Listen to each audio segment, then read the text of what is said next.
Stay the fuck away. Stay the fuck away. Stay the fuck away. Stay the fuck away. Hello, everyone. Sean Patrick here for All the Sauce. Okay, now into it.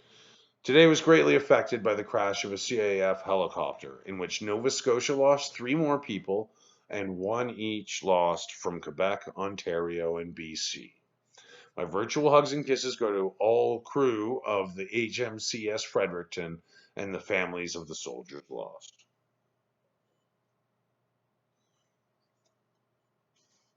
And also to Nunavut, who announced today that they have their first case of the icky. Now, when you were here, Aaron, in Ontario, I tried to get you to stop licking everything. I guess that just didn't work. Well, virtual hugs and kisses to all in Nunavut.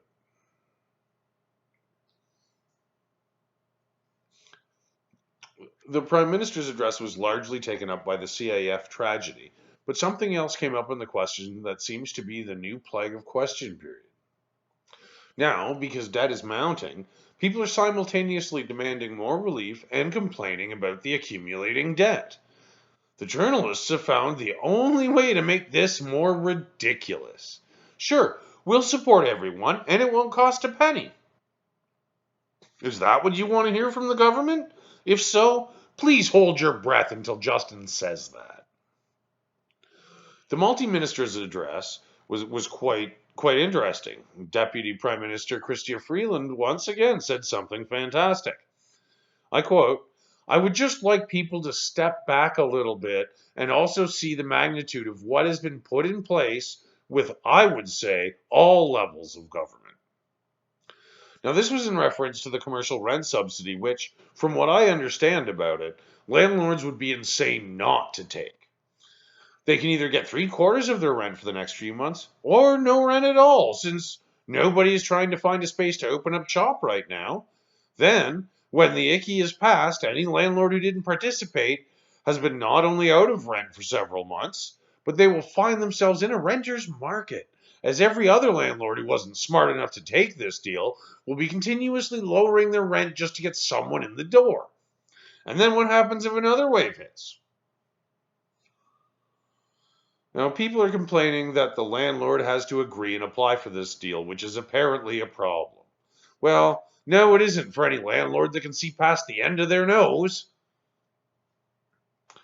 And there were questions about the anti-gun legislation, which one interviewer even explained that they knew that due to the icky, only legislature about the pandemic can be tabled right now, but they still wanted a specific date.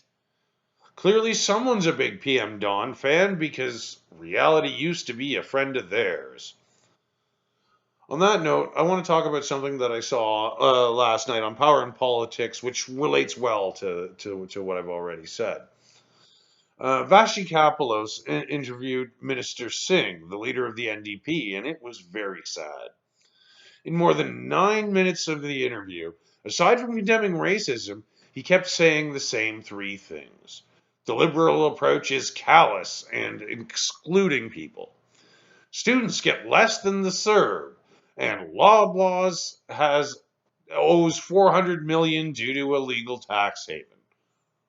Well, fuck Loblaws for that. But when confronted with the fact that over 10 million applications for CERB have been processed and 40,000 applications for the wage subsidy benefit have been filled, he was asked how that's narrow and how many people are being missed. Well, he continued to parrot his previous points and suggested looking at the anecdotes the ministers are putting forward. Seriously? That's not a response. I mean, to match the 10 million there, every minister, including the liberal ministers, would need 29,586 callous exception anecdotes. If you want the NDP to have a chance in the next election, try doing something no politician is doing and just answer the questions. If you don't have the answer, say so, And then the process can move forward, and there's a chance that some information might be gleaned. Also, for all Canadians, I paraphrase Ms. Freeland, step back a little and see the magnitude of this situation. The last thing I want to address tonight comes from Premier Ford. He was asked today what he thought about Dan Lett, Ottawa's director of the long-term care homes, asking families to stop visiting loved ones through the windows at long-term care facilities. He said it was, quote, to ensure that physical distancing remains in place for all residents.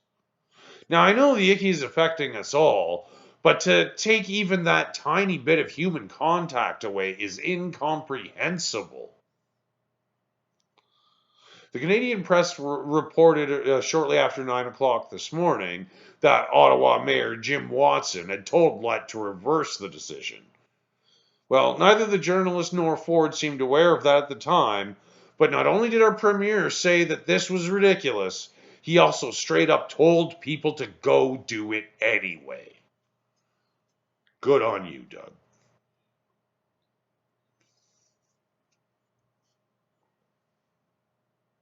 Now, this hit me in a particular sore spot because today marks 6 weeks with Skype being my only contact with my wife. Now, we're very thankful for the technology and constantly muse how we would have gotten through this without it. At least being able to see each other and, wiggle our fingers at the camera as if we can actually touch each other. There's already enough separation between us all. So, another shout out to all Canadians. Let's not do anything stupid and unnecessary that just makes everything worse for us all, okay? So stay the fuck away from each other and wash everything. A lot. Oh, god damn it. Oh, what the fuck is that? This is gross, Sandy. What? I told you if you were going to let Andrew Scheer out of his cage, you had to clean up after him. Yeah, I know his shit is a full-time job. Why do you think the Conservatives are getting rid of him?